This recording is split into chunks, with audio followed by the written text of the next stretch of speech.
Bom, então agora eu passo a palavra para o Mauro, que está aqui com o livro do John Cage em cima da mesa já. Depois da apresentação do Mauro, a gente abre para perguntas e para uma conversa com todos os presentes, tá bom? Bom dia a todos. É sempre um prazer estar aqui na companhia do Conrado, porque é um antigo colaborador e um constante colega que se dispõe a compartilhar elaborações, o que é bastante incomum na comunidade psicanalítica, caso não se faça parte da mesma patota, que é exatamente o nosso caso. Não fazemos parte da mesma patota. E ainda assim compartilhamos muitas vezes. E como psicanalista, eu considero que a mensagem ela sempre se constitui a partir desse outro a quem eu me dirijo. Por isso mesmo, estando hoje na presença dele, eu resolvi procurar dar voz de uma maneira mais expressiva a esse tema que nos reúne, que é poesia e voz a partir da psicanálise. Consequentemente, se valer daquele a quem eu me dirijo, tanto quanto os outros que estão presentes, eu vou começar dizendo que, a partir da psicanálise, a poesia importa como uma operação que é realizada na linguagem por um sujeito causado por desejo. Com isso, eu já quero deixar bem evidente que a poesia não é um ato simplesmente de reunião de palavras sem um sujeito marcado por seus impasses, tanto quanto os seus desembaraços subjetivos. Por isso, ela pode ser indicada em 3 tipos de relação com o sentido que ela promove. Primeiramente, existe a poesia, que é aquela que se refere ao discurso comum, onde cada um de nós reconhece a relação com o sentido a partir daquilo que as palavras utilizadas na poesia fazem ecoar a discursividade do nosso círculo de relações. É uma poesia, vamos dizer assim, que não tem grandes perspectivas no sentido de esvaziar ou de modificar o sentido. Existe um segundo tipo de poesia, que é aquela que transforma o mesmo em diferente. Então, isso vocês reconhecem facilmente em alguns poetas, que eles falam de alguns temas ou utilizam determinadas palavras, dando uma conotação, tendo uma significação inteiramente diferenciada daquela que é a significação dessas mesmas palavras no código que nós compartilhamos. Então, aí nós temos, eu vou com isso começar a introduzir a maneira pela qual Lacan se baseou nessa operação que está em jogo na poesia, tanto quanto nas artes. Existe uma operação de esvaziamento do sentido. Num primeiro momento, o esvaziamento não está evidente, porque ele dá voz àquilo que, a princípio, todos escutam sem maiores alterações. Num segundo momento, existe uma operação de esvaziamento mais significativo, porque o sentido compartilhado já não se sustenta. E existe um terceiro tipo de poesia que introduz novas palavras. Palavras que não haviam no código. Existem escritores, por exemplo, que realizaram isso, tanto quanto poetas. Então, é como se, e aqui eu vou sempre falar de uma forma alusiva, porque não estamos num seminário entre psicanalistas, porque eu acho que esse tema, poesia e voz, poderia ser um dia, um projeto que eu já lanço aqui para o Conrado avaliar, seria tema de um seminário, poesia e voz. Então, nesse terceiro nível de poesia, onde existe invenção de palavra, é como se houvesse a produção de poesia não mais em função das palavras que são compartilhadas, não mais em função das palavras que são tomadas numa acepção diferenciada, mas sim em função de um buraco que dá origem às palavras. Mas isso pode acontecer também devido à competência, e aí competência sempre nesse sentido de esvaziamento, a competência poética do poeta, ele pode levar essa operação a um tal nível de expressão que ele pode tanto inventar novas palavras, quanto ele pode reunir palavras que nós identificamos como palavras no código, mas reunidas de uma tal maneira que quando elas aparecem ligadas entre elas, em geral em poesias muito curtas, como é o caso da poesia chinesa, você não consegue fazer relação entre aquelas palavras. Vocês sabem que vocês estão lendo palavras que vocês conhecem, mas na medida que elas estão ligadas em pequenos versos, de uma forma inteiramente atípica, elas não significam mais aquilo. Então é uma sensação de estranhamento total, tal como o estranhamento total se produz a partir da invenção de palavras que vocês ficam tentando se encontrar no sentido que aquilo promove.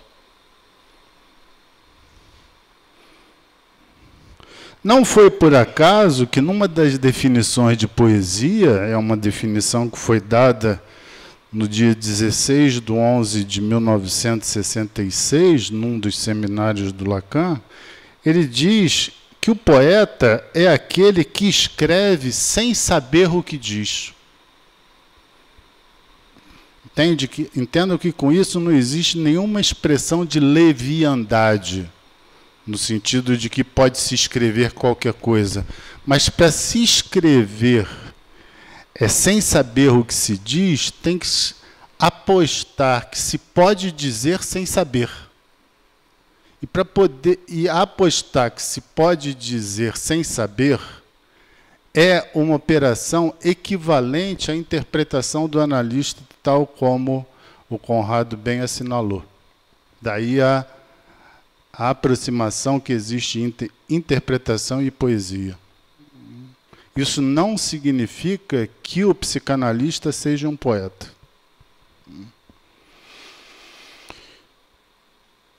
Mas então, o que seria um poeta? Eu vou arriscar uma definição, além dessa do Lacan e de uma outra que ele vai dar em 1974. Eu vou afirmar que o poeta é aquele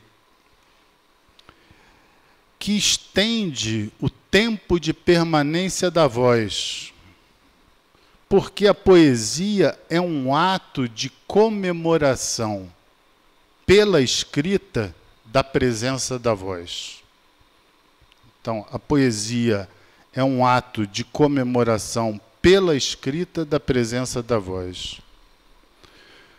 O que já nos adverte é ter que indicar o que significa voz, no sentido que eu estou definindo, né? A voz aqui, ela tem estreita relação com essa entrada do sujeito, quando ele se vale das palavras, quando ele vai introduzir uma palavra num sentido inédito, e, consequentemente, essa significação diferenciada que a voz promove a nível da relação entre os significantes da linguagem, ele vai também mudar de lugar na relação que ele ocupa em relação ao outro. Então, a entrada da voz não é a sonorização desse gesto. A entrada da voz é dar voz, no sentido de escrever, significações inéditas essas que vão colocar o sujeito numa nova posição. Por isso que ninguém é poeta 24 horas por dia. porque ninguém dá sustentação de forma inédita a uma significação diferenciada que desloca o sujeito de lugar. Isso são em alguns momentos. Tampouco esses momentos onde o poeta se dedica ao fazer poético corresponde em todos esses momentos à poesia no sentido que eu estou definindo aqui. Porque o poeta, ele rabisca, ele tenta, ele joga fora, e ele sabe quando a poesia vem. Ele sabe quando a poesia vem, por quê? Porque é exatamente naquele momento em que ele sabe que escreve o que ele não sabe. Alguma coisa se passa nele que ele pode dizer que escreveu, naquele ato ele escreveu o que ele não sabe. Só que devido a esse trabalho rigoroso com o esvaziamento do sentido, ele vai não criar uma poesia de caráter espontâneo, mas é porque ele aposta que esse trabalho de esvaziamento com sentido é o que vai permitir a ele, em algum momento, poder dizer sem saber.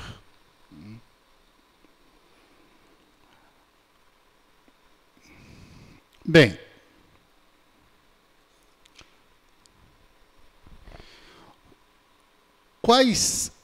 de maneira a escapar um pouco dessa ideia de virtuosidade ou de genialidade do poeta, que são categorias muito precárias quando a gente está à busca de uma rigorização maior desses acontecimentos chamados poesia, deve-se evitar esse tipo de concepção, ainda que seja verdade que nós reconhecemos gênios, nós reconhecemos virtuosidades, mas isso não dá conta daquilo que eu estou procurando trazer para vocês.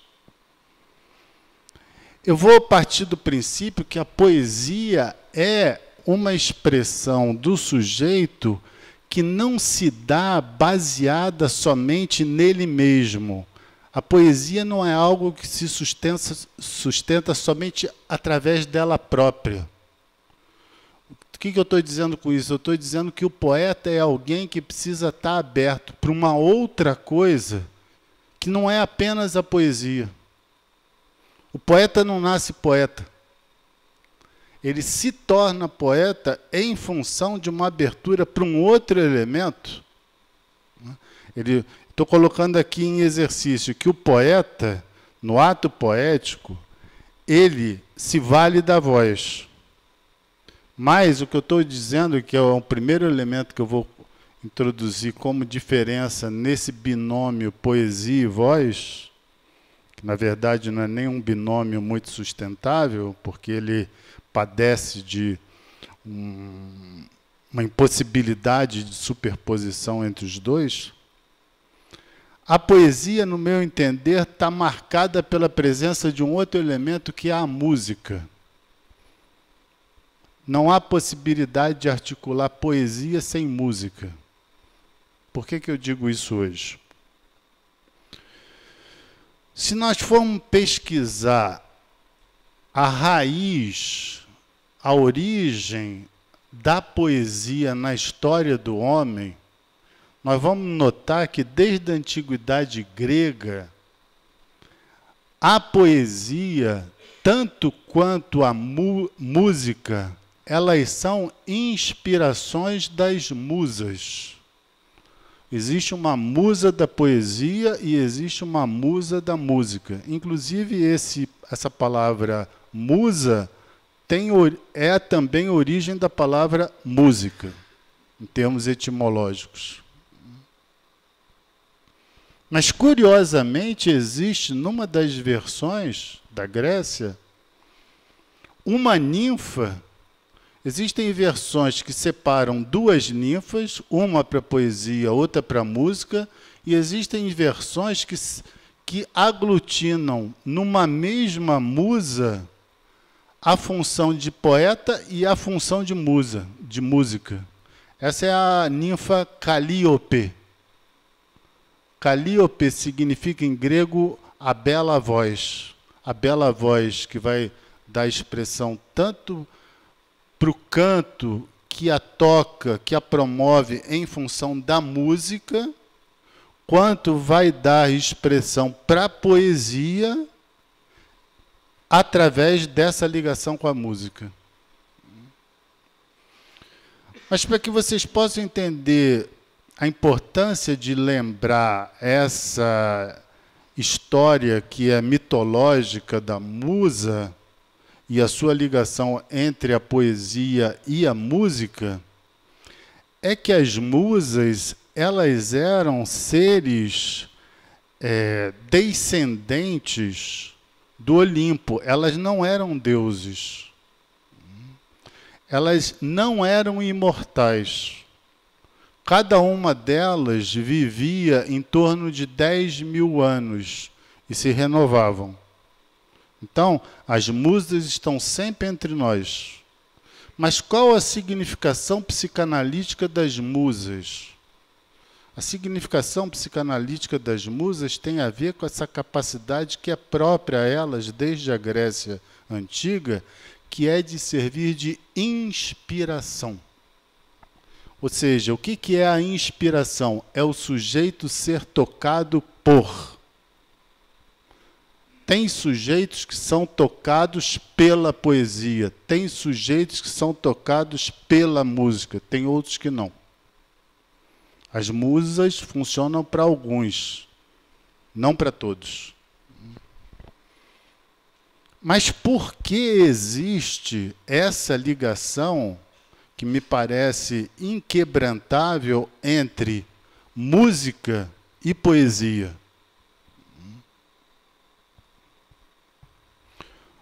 Porque na música nós temos, se nós formos pegar a partitura musical, nós temos a escrita musical das notas musicais, que elas funcionam tais como os elementos da linguagem. Elas só têm fundamento e só têm função na medida em que elas se relacionam uma com as outras. Elas, entre si, elas são inteiramente diferentes e, em si mesmas, não significam nada que possa promover a relação com a outra. A não ser quando elas entram em relação por via da partitura, aí sim, elas promovem o efeito da música. Então, o fundamento da música é uma escrita semelhante à escrita pela qual nós somos habitados em função da linguagem. E a música, diferentemente do que... Entendam que quando eu estou falando de música hoje aqui, eu não estou falando, porque é impossível entrar nisso hoje, eu não estou falando da música acompanhada pelo canto, eu estou falando pela música no sentido da composição musical. Qual é a importância de considerar a música nesse sentido para a sua aproximação com a poesia? É porque a música, nesse sentido, ela nos toca pelo não sentido. É impossível vocês entrarem num ambiente onde está tocando música que vocês não sejam tocados pela música. Por quê? Porque a qualidade da música é exatamente essa, ela não pede licença para nos tocar. Porque ela não opera com sentido, ela simplesmente entra. Tanto é assim que existem nós quando entramos em determinados ambientes onde estão tocando alguns gêneros musicais, aquilo nos causa uma certa aversão e nós saímos. Ou aquilo nos causa um encantamento e nós ficamos. Um sinônimo disso é quando vocês entram num restaurante para comer e tem um sujeito lá tocando numa altura insuportável, por exemplo. Pelo menos para mim isso é a desqualificação por inteiro do músico, ainda que seja uma forma de ganhar algum tipo de dinheiro. Então, aquilo que vem pela música e que é comum à poesia é essa condição de tocar o sujeito pela falta de sentido. E para isso precisam existir ouvidos que possam dar sustentação a essa falta de sentido para garantir a permanência de susceptibilidade à música tanto quanto à poesia. E essa susceptibilidade dos ouvidos para poder ser tocado pela música tanto quanto pela poesia, não é à toa que, coincidentemente, o Conrado trouxe hoje aqui, baseou boa parte da fala dele num músico, que é o Chico Buarque, tanto quanto é um poeta. Essas coisas não se dão apenas porque o sujeito é um virtuoso, é porque existe um fundamento que eu estou procurando mostrar para vocês em relação a isso. Então, na medida... E é preciso haver um cultivo de ouvidos que possam se tornar sensíveis a esse tipo de afetação. Consequentemente, é preciso existir um tipo de sensibilidade onde os sujeitos não estejam tomados demasiadamente pela discursividade corrente.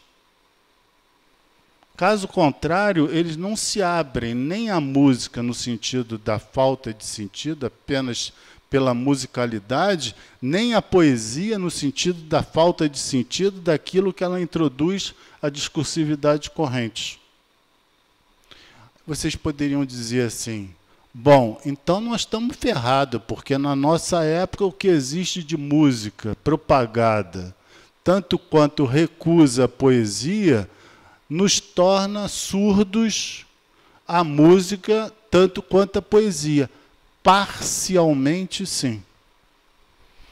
Porque é verdade que existem, vamos dizer assim, guetos, pequenos espaços aonde são produzidos e podem se escutar música que evocam exatamente essa condição dos sujeitos serem tocados por um tipo de gênero musical que não é o gênero musical que se expande volumosamente pelo comércio da música, tanto quanto é possível encontrar manifestações de poetas que realizam os seus atos, inclusive de leitura de poesia, em espaços que não tem nada a ver com o espaço da oficialidade. Por exemplo, o Brasil, ele conquistou o primeiro lugar num tipo de expressão, que eu não sei se vocês conhecem, que é comum hoje em dia, que se chama Slam Poetry. Slam são essas poesias rápidas. Então, é uma espécie de reunião de poetas que chegam e têm até 3 minutos para declamar uma poesia. Isso é um tipo de movimento da poesia que está se estendendo pelo mundo inteiro. E houve um encontro internacional de Slam Poetry foi na França, e foi uma brasileira que ganhou. Só que isso não é divulgado pela mídia. A gente tem que frequentar outras leituras para descobrir essas pessoas. Se vocês entraram no YouTube, vocês vão ver essa jovem que ganhou essa premiação. E vão ver como é que funcionam os encontros de Slam Poetry. De onde viria essa disponibilidade para criar espaços, para se dedicar a momentos aonde o sujeito vai dar voz a algo inteiramente novo? Se existe Slam Poetry, se existe manifestação da música do jeito como nós sabemos que existem em pequenos espaços, é exatamente porque esses espaços eles já estão, por serem pequenos, por serem ditos alternativos, eles já estão fora da condição que qualifica a música e a poesia, ou seja, está fora do circuito oficial. Por isso que eu gostei muito quando fui no lançamento do livro do Conrado e da Ana, que que eles fizeram o lançamento num lugar que eu nunca tinha ido, que foi difícil de chegar. Mas foi interessante porque tinha um parentesco tanto com a família da Ana quanto com o poeta, essa casa. Seu avô era vizinho, né? Bem, no primeiro momento eu faço então um desdobramento entre poesia e voz, introduzindo a música como condição para entender essa relação entre poesia e voz. Mas hoje, como eu disse, eu também estou me valendo do meu interlocutor, tanto quanto da presença de vocês, para fazer mais uma extensão. Poesia, música, voz e escultura.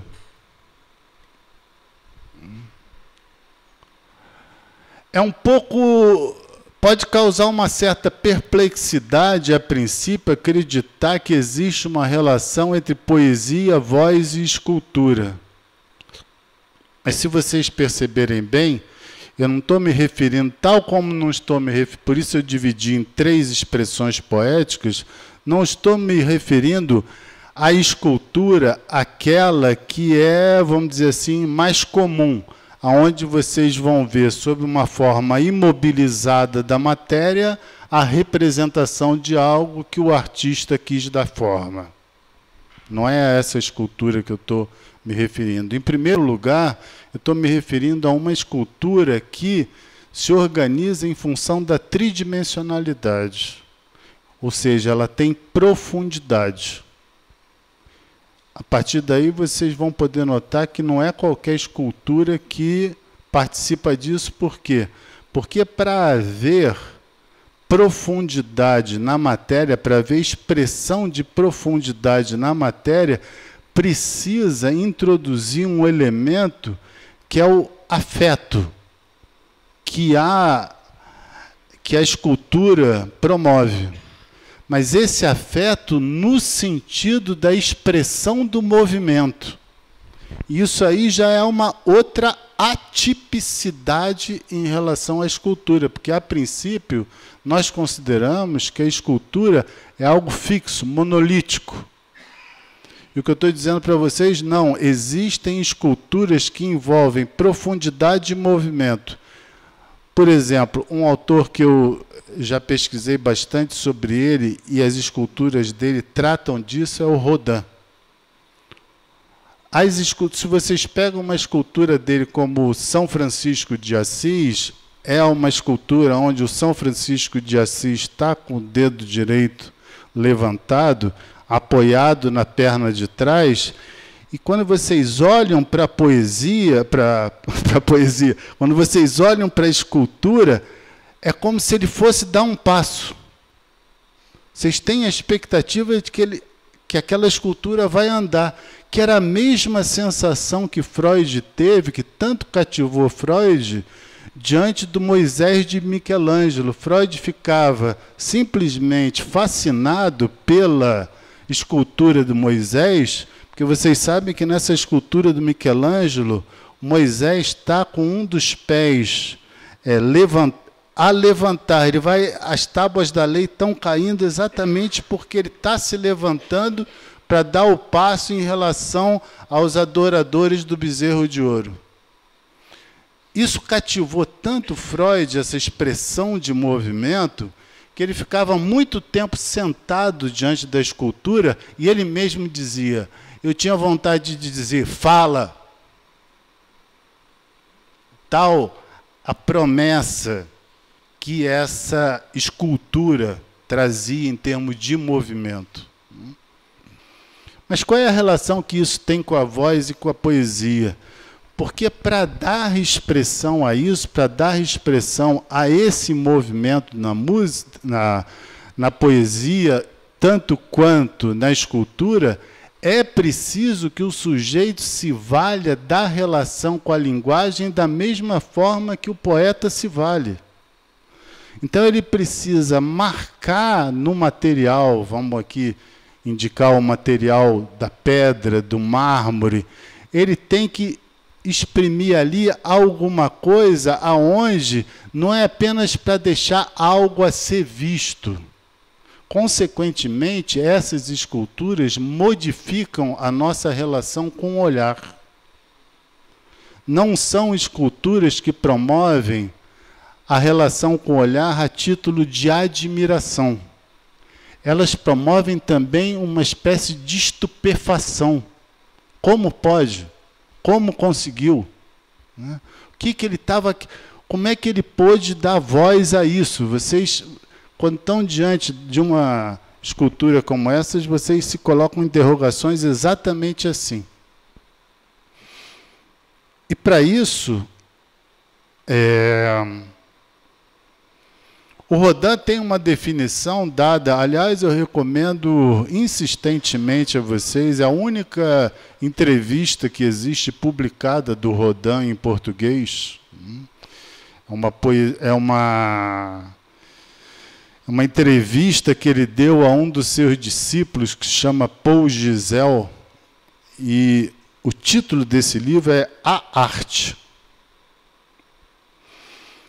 E esse discípulo diz para ele: mestre, a sua poesia é a presença do tormento do invisível e do inexplicável.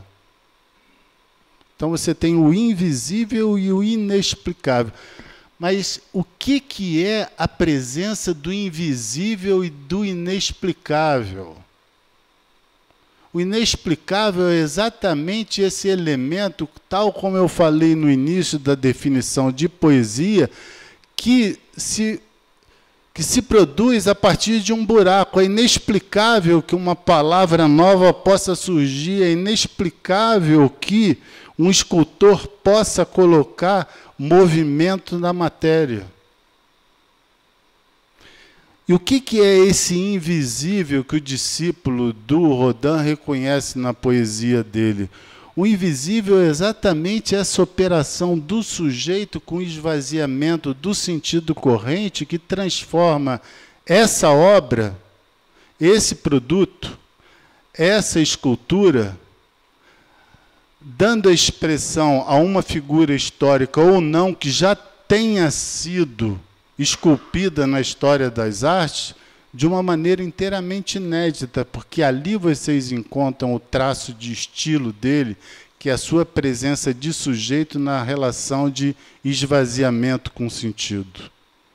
E exatamente porque nesse quaternário que eu estou fazendo hoje, entre poesia, voz, música e escultura, haveriam mais 2 elementos a serem introduzidos, mas isso é no próximo, quando eu convidar o Conrado outra vez. Existem 2 outros elementos a serem retomados nessa ligação, que é a dança e a pintura. Tem estreita relação com isso. Cada uma a ser situada diferentemente. E também o canto. Estava esquecendo da minha mulher que canta. Canto também está presente nisso. Bem, notem que essa abordagem da poesia, ela é inteiramente de acordo com a operação analítica, porque o analista é aquele que, por essa via de pesquisa das artes, na busca de reconhecer o esvaziamento do sentido, é que ele cultiva, vamos dizer assim, o espírito dele, para poder estar mais atento a manifestações que não vêm apenas marcadas pelo sentido comum, pelo sentido que é compartilhado. Mas isso não significa que todos os analistas sejam sensíveis a esse tipo de relação com as artes. Porque eu não estou falando aquilo que é o mais comum. Os analistas, a princípio, têm uma solidariedade com as manifestações artísticas devido à influência de Freud, que se debruçou intensamente sobre elas. Curiosamente, retomando a fala do Conrado, existe, na atualidade, uma relação muito típica do psicanalista com a arte, que é muito mais para exibir uma certa cultura vazia, digna de admiração apenas pelos ignorantes em arte, que entendem que as artes se confundem com sinônimo de conhecimento dos grandes mestres. Não, se há alguma coisa para ser recuperado nos grandes mestres, por isso eu estou tocando hoje aqui no Rodin, é exatamente aquilo que nós podemos depurar dessa operação de esvaziamento do sentido, que eles realizam, capazes de promover a criação de objetos artísticos inteiramente diferenciados do que se chama escultura, porque quando você olha para uma escultura dele, não é a escultura no sentido comum da experiência, é uma outra escultura com O maiúsculo. E na medida em que você tem o olhar, tanto quanto o ouvido, marcado por esse tipo de experiência que a arte promove enquanto esvaziamento do sentido, que você pode, inclusive, se valer da relação com as artes de uma forma, lembrando aqui a fala do Conrado, que não é trivial. Ninguém precisa estar sentado na Sala São Paulo para dizer que tem relação com as artes. É preciso, sim, em se tratando da música, que você possa escutar música como forma de esquecer de você mesmo. Porque uma das condições da música é essa. O sujeito, quando escuta a música, ele esquece dele mesmo. Ele vive ali um outro tipo de experiência. E, nesse sentido, o sujeito que lê poesia, ele vive a mesma experiência daquele que escuta, perdendo a si mesmo, através da leitura de um outro que transmite para ele, pela leitura, um outro tipo de relação com a linguagem. Então, o que vai embora, aquilo que recebe uma trégua nessa experiência com as artes, é exatamente o ego. Então, vejam que isso não tem nenhum tipo de relação com exaltar as artes como se fosse algum tipo de ideal ao qual nós precisamos perseguir. Mas é um tipo de relação que é comum à música, à poesia, à escultura. Elas se ligam através do quê? Esses três elementos, eles se ligam através da voz. Por quê? Porque é a voz que permite que cada um deles seja assimilado em função de um determinado tipo de particularidade, que é uma particularidade em que você é demandado a introduzir um novo olhar, tanto quanto uma nova escuta. Isso promove para aquele que vê, tanto quanto para aqueles que escuta, quanto para aquele que lê, uma mudança de posição durante esse ato de experiência. Para finalizar, eu vou dar o testemunho de uma experiência que eu tive. Há muitos anos atrás, quando eu ia fazer análise, eu aproveitava para conhecer os museus de Paris. Certa ocasião, eu fui no Museu Rodin. E, para ser bem sincero a vocês, eu fui no Museu Rodin porque eu gostava do Rodin, mas eu achei muito legal a cafeteria que tem lá dentro. Então, eu fui para tomar café da manhã, e depois conhecer o museu.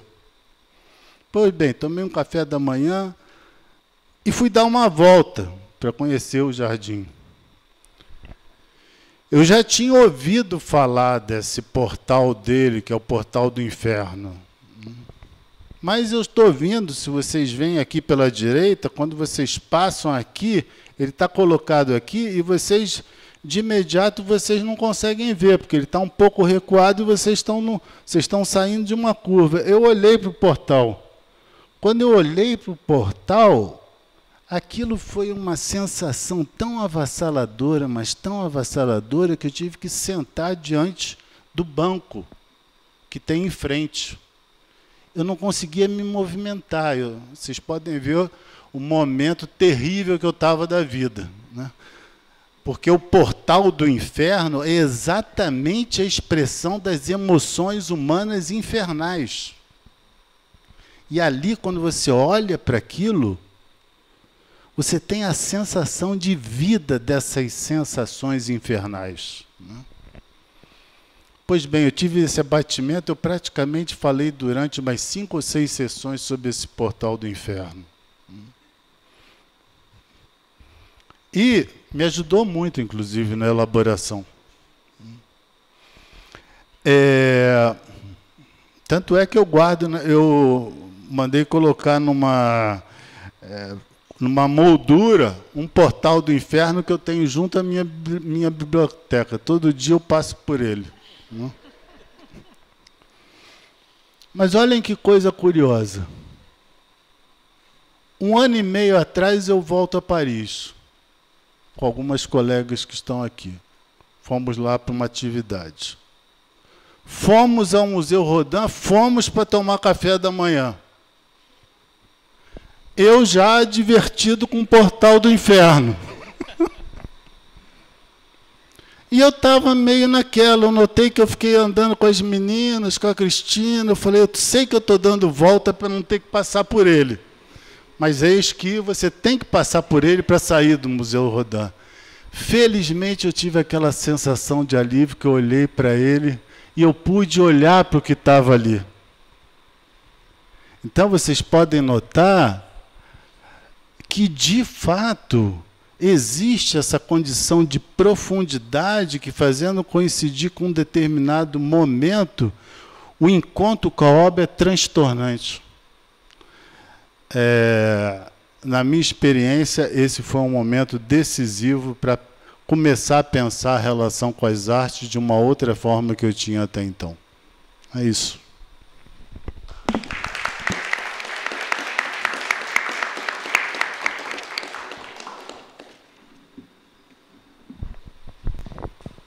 Bom, agora... bom. Então, primeiro eu. Então, um breve comentário a partir das falas do Conrado e do Mauro, para a gente poder abrir para o debate depois. Começar com um verso citado pelo Ben Lerner, num texto chamado Ódio pela Poesia, que o Mauro tinha me passado, que ele, logo no primeiro parágrafo, ele conta então da relação dele com a poesia a partir de um poema que ele tinha que declamar. Ele foi atrás de um poema muito curto. E aí ele achou um poema que se chama justamente Poesia, da Marianne Moore, que é: Eu também não gosto dela. Lendo-a, entretanto, com um perfeito desprezo por ela, descobrimos nela, no final de tudo, um lugar para o genuíno. Isso eu já tinha pensado em casa, mas ouvindo o Conrado, no intervalo eu fui atrás de um poema que acho que todo mundo conhece, chamado A Flor e a Náusea, né? A primeira estrofe. Preso à minha classe e a algumas roupas, vou de branco pela rua cinzenta. Melancolias, mercadorias espreitam-me. Devo seguir até o enjoo? Posso, sem armas, revoltar-me? Acho que tanto mais potente quando a gente ressignifica esses versos que já tem algumas décadas em função do que está acontecendo no Rio. Acho que todo mundo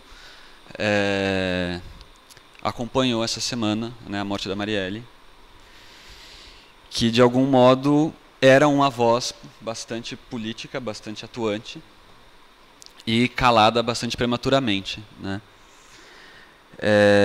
Eu digo isso porque há um risco em tomar a voz, né? Há um risco tanto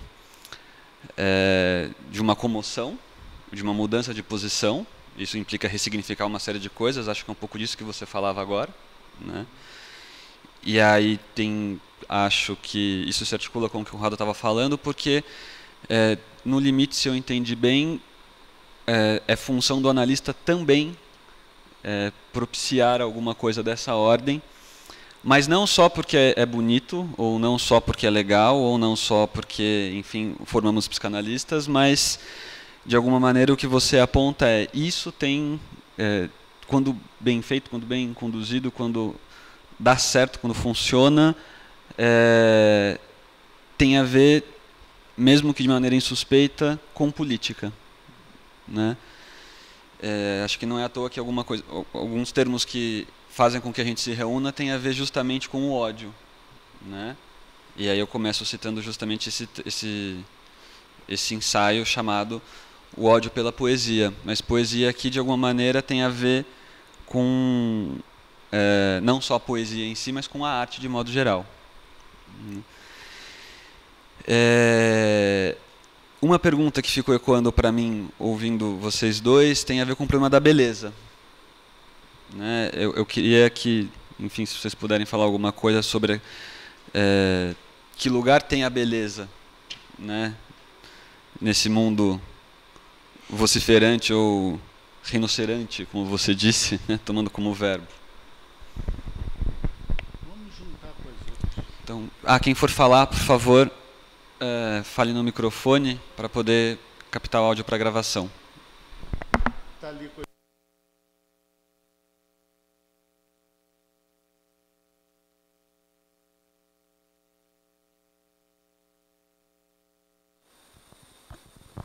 Bom dia.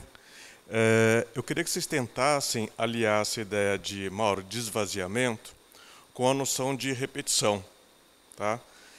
Aliás, é muito curioso que quando você estava falando da música e do esvaziamento, se fazia muito esse gesto de ir e vir assim com os braços. E a gente sabe que na literatura, na poesia, né, sobretudo, o elemento da repetição ele é absolutamente fundamental, né? Tanto no que diz respeito assim, à musicalidade, então você tem a repetição sonora ali das rimas, né, quando o poema tem essas rimas, quanto numa repetição rítmica da estrutura lá do verso. Queria também lembrar assim, a questão da repetição no Guimarães Rosa, né, porque ele tem uma relação um pouco dúbia com isso. Num primeiro momento, há uma espécie de condenação, digamos assim, eu estou usando uma palavra forte, da repetição da palavra diária, que tem por consequência uma perda de força expressiva da palavra. Então, né, você pega uma palavra que inicialmente, digamos, tenha sido criada no dia a dia e que teria força expressiva, ela é de algum modo apropriada por diferentes discursos, vai sendo repetida de modo que ela perde força poética. Por outro lado, o recurso da repetição no Guimarães Rosa é extremamente utilizado. Então, a primeira vez que aparece como recurso poético é em São Marcos. Tem um menino que chama Francisquinho, ele pega a palavra patranha e fica repetindo patranha, patranha, patranha, patranha, patranha, até que ele leva um baita de um susto. Porque diz lá o Guimarães Rosa, a palavra volta a ser selvagem. Né? Selvagem porque, assim, ao se esvaziar o significado, é como se o significante ganhasse, digamos, primeiro plano ali da palavra e, nesse sentido, assustasse ali a criança. Né? Em Grande Sertão Veredas, a gente também sabe que isso acontece com o termo sertão, né? Que vai sendo inúmeras vezes repetidos no texto e a cada repetição vai englobando um sentido maior, né? Desde o sentido regional, né? O sertão, o espaço sertão, até um sentido metafísico. Bom, então, assim, eu queria que você talvez pudesse comentar isso que é, ao mesmo tempo, pela repetição, um esvaziamento, mas, ao mesmo tempo, uma possibilidade de redimensionar o sentido dessa palavra pela repetição, que é o que também faz o Drummond, quer dizer, talvez o grande recurso do Drummond, né, o recurso estilístico do Drummond, é a repetição. Como você mencionou também esse esvaziamento como uma espécie de necessidade ali do trabalho psicanalítico, então eu queria que pudesse fazer esse link entre a repetição na música, na poesia, como esvaziamento, e a repetição, que também é tão contundente, né, na psicanálise, até que se possa chegar a uma espécie de palavra inédita ligada ao esvaziamento também. Como fazer esse paralelo?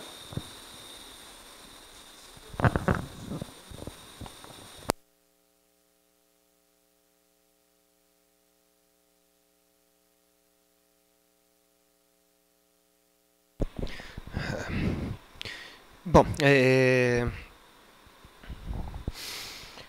que lugar tem a beleza, né? Que, enfim, tem diversas possibilidades de entrada para essa discussão sobre a beleza. Fiquei aqui às voltas com escolhas, né? Começo com a ideia, seguindo Lacan, né? Começo com a ideia de que o poético que nos cabe é muito mais da ordem do econômico do que do belo, né? Eu acho que isso... por isso é muito interessante, quando a gente pega o Seminário 24, o Lacan vai dizer, insistir que a interpretação é poética, que não há como fazer interpretação sem poesia, né? Interpretação psicanalítica sem poesia. E em determinado momento ele diz, não estou falando do belo, né? Porque quando falo em poesia, falo mais do xiste, né, do que do belo, né? Então a estrutura do xiste tem sua semelhança com o poético, né, na medida que joga com a palavra, né? E joga talvez né, quer dizer, com esvaziamento, não, nesse caso não pela repetição, mas pelo surpreendente, né? A surpresa esvazia, suspende o sentido, né? Eu acho que tem algo do poético que se manifesta, algo não, talvez seja próprio, né, do poético, uma certa dimensão de suspensão do sentido, né, talvez mais do que uma negação do sentido, né? Claro, existe manifestações poéticas que não, isto é para não ter sentido, né? Tem um poeta dadaísta, me foge o nome agora, que tem um poema que se chama Caravane, né? Eu até pensei em trazer para ler, né? Mas é muito difícil de ler, porque justamente um conjunto de palavras, o sentido é absolutamente negado, mas é inevitável que ao ler aquilo, né, ou o modo como a gente entoa, vai produzir afetos e sentidos. Então, mas o sentido está suspenso, apesar de tudo, né? Então, por essa via, né, há que se pensar se o belo tem parentesco com o sentido ou com a suspensão de sentido, né? Eu acho que há algo daquilo que se constitui, que se constela, e quando a gente fala em constelar aqui, eu usei o Benjamin para falar disso, né? Mas quando a gente fala em constelar, o que está em jogo é um sentido não cristaliza, que não se deixa apanhar por inteiro, um sentido que não se cristaliza, ele acontece. Nossa, o que foi isso, né? O que é isso? Que produz um arrebatamento, que não é algo esvaziado, né, de sentido, mas cujo sentido a gente não consegue inteiramente apanhar, né? Isso é algo que constela e que, portanto, tem uma experiência de belo na constelação, né? Quer dizer, não é sem algo do belo, mas não é isso que nos interessa, apesar de tudo, né? Quando o belo deixa de ser o efeito na poesia para ser o objetivo, talvez a gente produza outra coisa, né? E talvez, aí agora já pegando por outra via, né, pelos frankfurtianos, a arte em tempos de barbárie tem que tomar cuidado com o belo, né? Porque a arte em tempos de barbárie usa o belo como alienação, né? Usa o belo como máscara da barbárie, como aquilo que esconde a barbárie. Então, pode-se pensar o belo hoje, né, como um recurso de fuga, né? E aí, enfim, né, o horror na arte talvez tenha uma função muito mais política do que o belo, né? Enfim, e é curioso, porque no que diz respeito à repetição, você tem uma experiência que, para mim, enquanto analisante, né, foi muito clara, né, ouvindo você falar. Tinha coisas que a gente fica assim, já falei disso, mas eu já falei disso de novo. O analista deve estar de saco cheio, eu estou falando disso outra vez. Eu falando disso outra vez, uma vez eu ouvi. Não, mas você tem que falar até gastar. Né? Tem que falar até gastar. Né? Então tem algo que eu acho que desse esvaziamento, que enfim, tem algo da própria experiência em análise, que é falar de novo, e falar de novo, e falar de novo, que talvez produza assim, um efeito de esvaziamento. Né? E né, o que surge disso? Que tipo de arrebatamento acontece? Eu acho que criança pequena é muito comum de a gente ver essa repetição da palavra. De repente, o que isso quer dizer mesmo? Né? Eu me lembro, né, dessa experiência infantil, de falar a palavra e de repente perder a palavra. Tá, mas eu perdi o sentido. O que ficou? Não é? O que ficou? Não é? E eu acho que a gente pegar também o ritmo, né? Quer dizer, de pegar um poema muito ritmado, a gente lê, a gente fica com ritmo, a gente não fica com sentido. Né? Porque fica a bateção. Né? A gente extrai a música. Neste caso, a música pela via da repetição, do ritmo. E a gente perde o sentido. A gente termina de ler, fala, o que foi mesmo que eu li? Não é? Enfim, são alguns elementos, né, que eu posso trazer.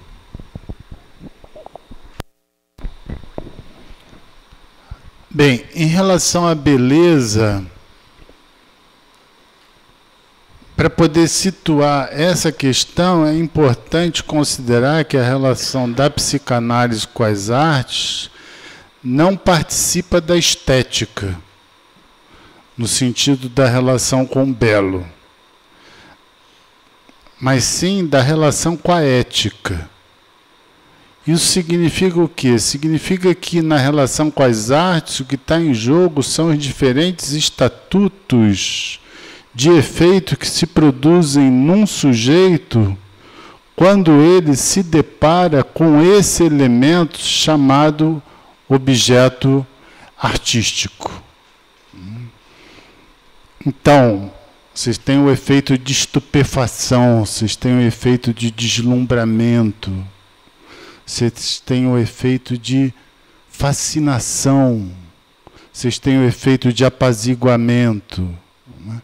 Vocês têm o efeito de comoção extraordinária, como foi essa que eu falei, a tal ponto que você se dobra diante daquilo, né, e praticamente cai. Nenhum desses elementos se referem à beleza no sentido estético da experiência. Né?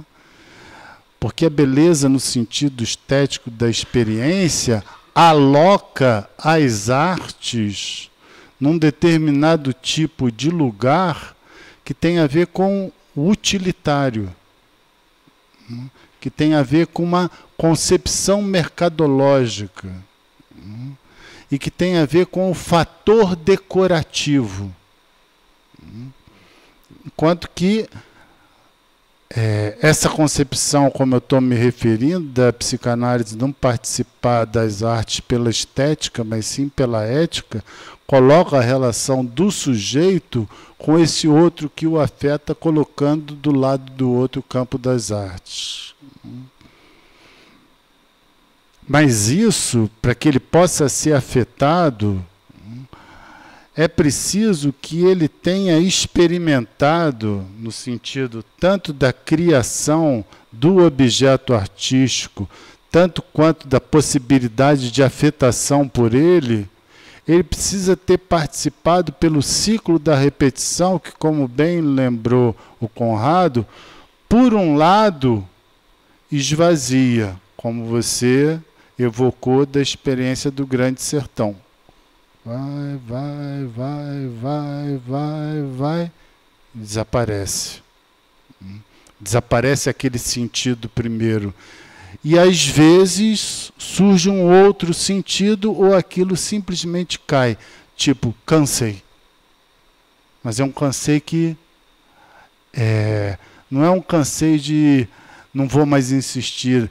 Não é um cansei que se alinha com o recalque, é um cansei que se alinha com a queda e que promove a passagem para uma outra experiência. Isso é um efeito da repetição. Mas há um outro efeito da repetição que você evocou também, que é o efeito da repetição, e que isso chegou a ser utilizado por alguns poetas, né, que é a repetição insistente dando origem a um outro tipo de experiência com a palavra. Onde aquela palavra, de repente, a voz, inclusive, se modifica em função daquela experiência com a repetição. Não são incomuns, principalmente, vejam uma coisa interessante que existe da experiência com os textos sagrados de tradições, como é a muçulmana, onde você, para estar à altura da palavra de Deus, você precisa ler em pé, porque é uma forma de reverência, quando você lê o Corão, e você tem que ler de forma repetitiva. Tanto é que nas escolas corânicas, as madraças, os sujeitos leem exaustivamente, tanto quanto realizam em alguns ensinamentos judaicos, né? Mas por que existe esse efeito de repetição para lidar com a palavra de Deus? Que é exatamente para desgastar o caráter de divindade da palavra e aquilo poder ser interiorizado pelo homem. Isso está inteiramente de acordo com a relação com o saber, tal como é postulada para o psicanalista, conforme um dos nossos amigos já indicou, onde ele diz o seguinte, baseado no Lacan: a questão do saber para o psicanalista é esquecer o que sabe. Para você esquecer o que sabe, você tem que saber muito. Mas saber muito não é no sentido de quantidade, de gordura de saber. Não, é você ter feito com aquilo tanta coisa, tanto uso, que aquilo se transforma em letra.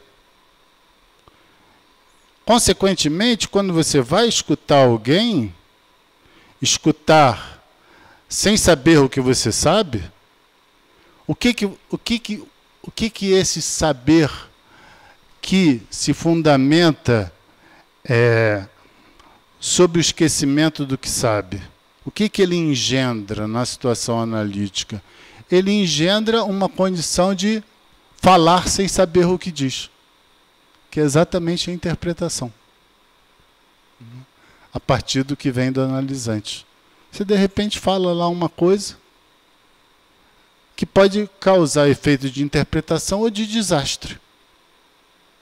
Tanto é que, às vezes, quando você dá uma dessa numa primeira entrevista, o sujeito não volta.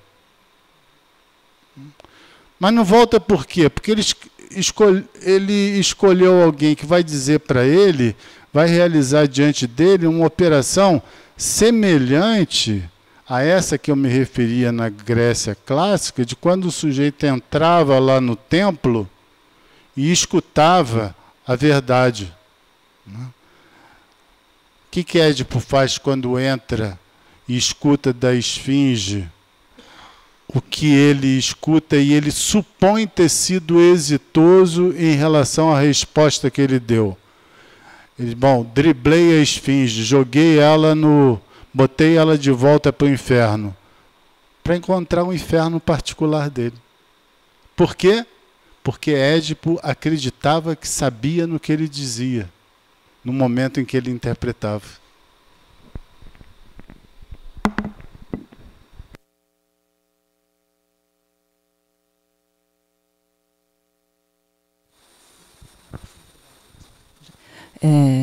Bom dia. Queria, em primeiro lugar, agradecer as apresentações de vocês. Dizer, Conrado, que eu vi seu texto hoje, depois da morte da Marielle, foi impactante, assim, principalmente a letra do Caravanas, né, que fala da maré, né, que é justamente de onde era a Marielle. E eu acho que isso, né, de não deixar calar essa voz. E gostei muito da sua definição de poesia, né, da extensão da voz pela escrita. E Lembrei também, Mauro, de uma poetisa portuguesa muito jovem, que contou numa entrevista uma experiência dela, de criança. Ela disse que diante de um quadro, não sei se foi no Guggenheim, em Nova York, ela, diante de um quadro, sentiu as pernas tremerem. E ela falou que a arte é mais ou menos isso para ela. Quando, diante de algo da arte, você sente as pernas tremerem um pouco, né? Gostei muito dessa definição, achei muito sensível, assim, né? Muito delicada. Se deixar tremer um pouco com a experiência artística, né? E fiquei pensando também uma ligação entre os textos de vocês, né? Tanto da voz a ralé, né? Como isso, né? De falar, falar, falar, falar e reduzir o sentido, né? Decantar o sentido. Lacan, em determinado momento, fala do decantamento do sentido, né? Que a interpretação poética possibilita. E aí, quer dizer, quando a gente pode dar voz ao que é ralé, né? E dali extrair outra coisa, né? Constelar alguma coisa, se isso não é da ordem da escrita, e se a escrita, de fato, não coincide com o escrito, necessariamente, porque quando você fez a articulação, Mauro, entre a poesia e a escrita e lembrou das musas, dos aedos, né, eram povos ágrafos. Então, a dimensão do escrito não estava posta, né? No entanto, havia algo da escrita, a gente pode pensar, né? E aí, para, talvez, fazer conversar os trabalhos de vocês, me ocorreu uma estrofe também de uma música do Chico Buarque e do Edu Lobo, que fala justamente assim: no bucho do analfabeto, letras de macarrão fazem poema concreto, né? Quer dizer, o analfabeto faz poema concreto, né? Como dar voz a isso? Como dar voz ao analfabeto que faz poema concreto com letras, né? Pensei em articular as falas de vocês por aí.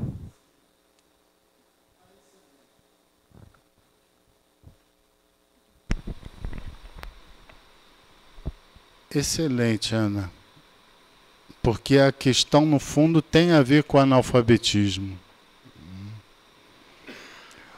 Porque o inconsciente é analfabeto, nesse sentido.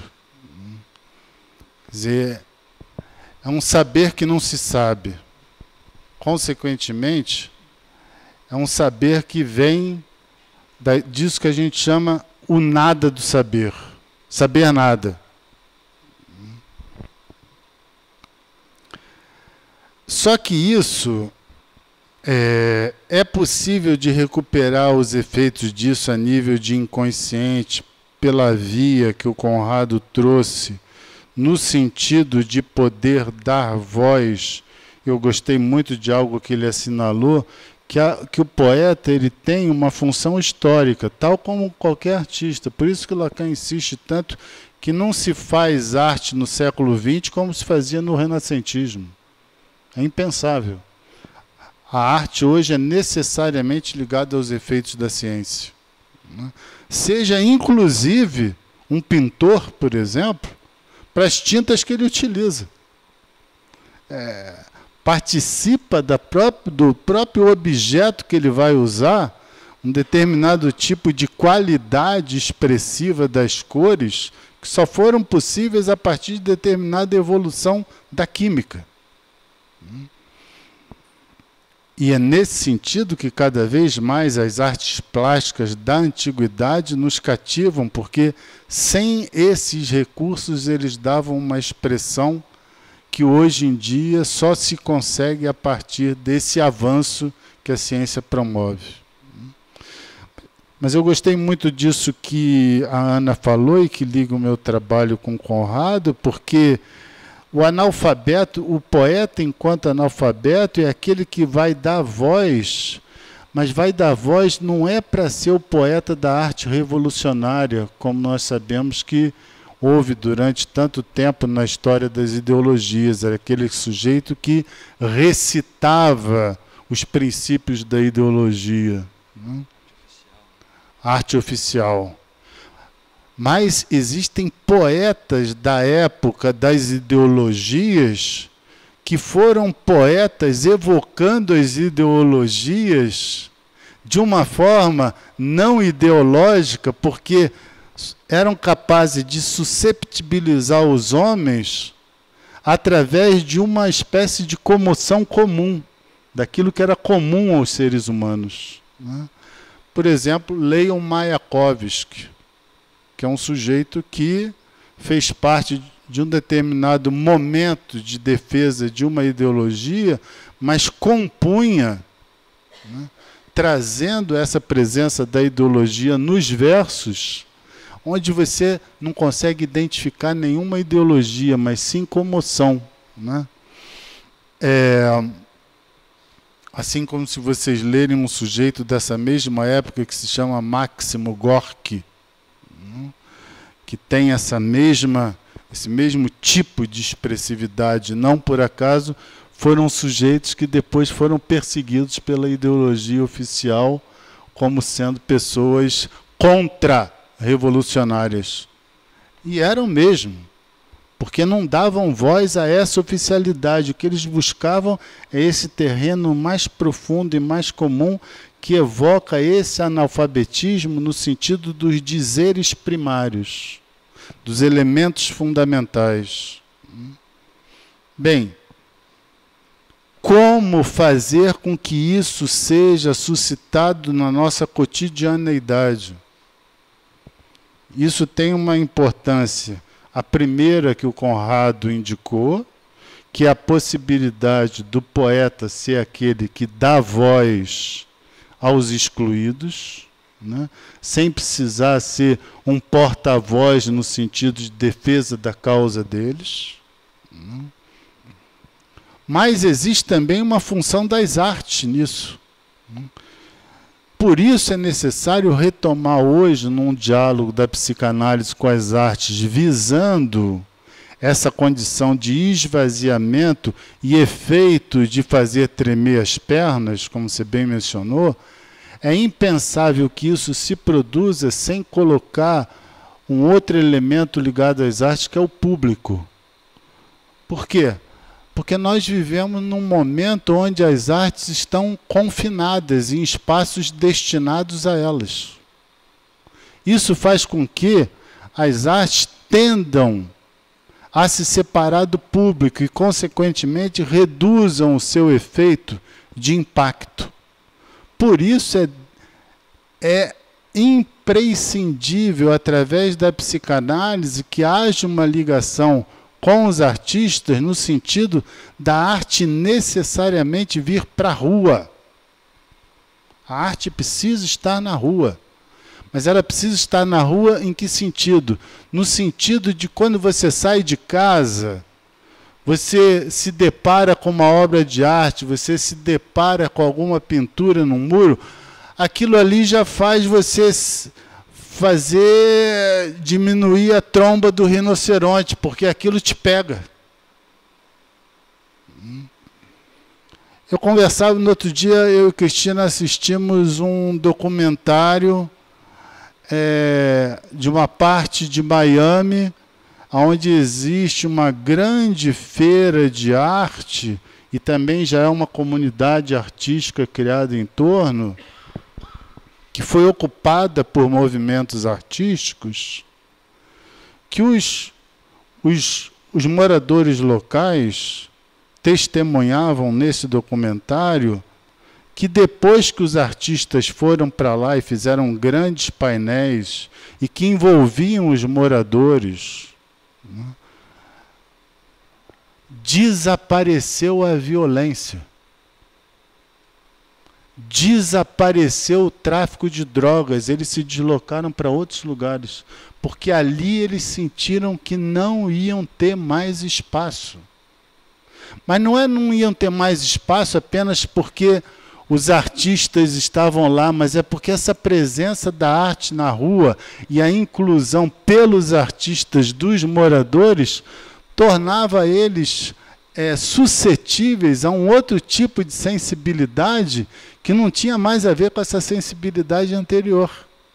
Então é nesse sentido que a presença da arte nas ruas ela é decisiva, né? Eu fico estupefato, nosso querido artista que está aqui participando do Vociferate, ele poderá dizer alguma coisa sobre isso. Eu fico estupefato como é que uma cidade como São Paulo tem tão pouca coisa de arte na rua, no sentido daquilo que seria capaz e a quantidade de artistas que tem.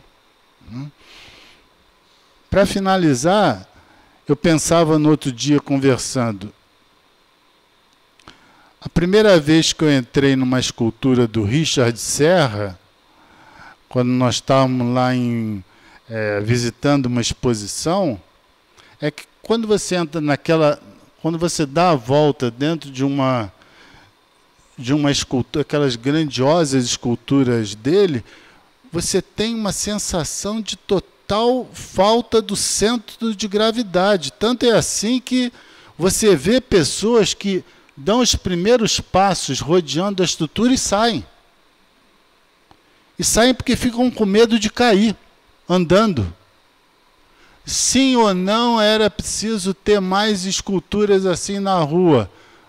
Por exemplo, para atravessar na faixa branca de pedestre, você tem que passar dentro de um negócio desse.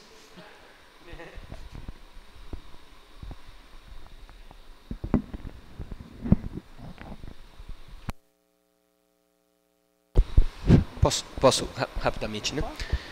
E acho que tem, se a gente considerar, né, que acho que tem duas coisas que talvez estejam, para mim, surgindo como mais fortes, né? Quer dizer, algo que implica a arte, né? A gente fala em poesia, mas a gente está estendendo isso, né? A arte e a psicanálise, que é um saber fazer, né? Forçar o real no simbólico. A gente chama de constelação, né? Arrebatamento, diversos modos, mas tem forçar o real no simbólico. E não há como forçar o real no simbólico sem um certo bambear as pernas. Eu acho que essa experiência, né, de tocar, tanger ou qualquer coisa que a gente utilize, né, quando diz respeito ao real, que o corpo não faça, né? Algo que faz vibrar o corpo, faz manifestar-se o corpo, né? E é nisso que algo do sintoma se coloca também por uma via analfabeta, né? E tem um outro ponto que eu acho que também nos coloca em muita proximidade, né, com a arte, que é essa dimensão do reconhecer-se humano. Mas um reconhecer-se humano por uma via que não seja da prévia definição, né? É humano, todos que têm isso, têm tal atributo, são humanos. Então, para entrar no conjunto dos humanos, eu preciso de tal atributo. Quem não tem, não entra. E isso faz as ralés. Isto faz os sub-humanos. Enquanto tivermos, né, uma sociedade, isso pode ser utópico, mas enquanto o sub-humano aí está enquanto sub-humano, não é? O humano está por se fazer, não é? Quer dizer, daí a presença da arte, né, em determinados lugares promove algo deste reconhecimento do humano, né, para além, né, da lógica do atributo. Se você tem, você entra. Se não tem, não entra. Não, a arte subverte isso, né? Subverte o reconhecimento do humano por uma via que não é imaginária, não é? E essa via tem algo de analfabeta, né? Porque o inconsciente, né, em seu analfabetismo, não deixa de escrever, né? Não deixa de escrever. Mas o que ele escreve, né, quando a gente força o real no simbólico? Ele faz arte, né? O inconsciente faz arte. E aí que está. Bom, então, que beleza. Mas aí que está, aí onde se separa a dimensão da beleza, porque senão a gente faz da arte neurose, né? E a neurose vive de sentido, né? O esvaziamento do sentido é também esvaziamento de neurose, né? Justamente porque a neurose é fixação de sentido, né? Bom, são alguns comentários. Bom, pessoal, se ninguém tiver mais perguntas, dada a hora, encerramos. O vídeo vai ficar disponível no site do Instituto, voxinstituto.com.br. As nossas atividades estão lá também, e também na nossa página no Facebook, é bom divulgar, né? E é isso, agradeço a presença de todos, agradecemos ao Conrado e ao Mauro por mais uma etapa pública do diálogo de vocês, e agradecemos em nome do Vox a presença de vocês também hoje. Obrigado.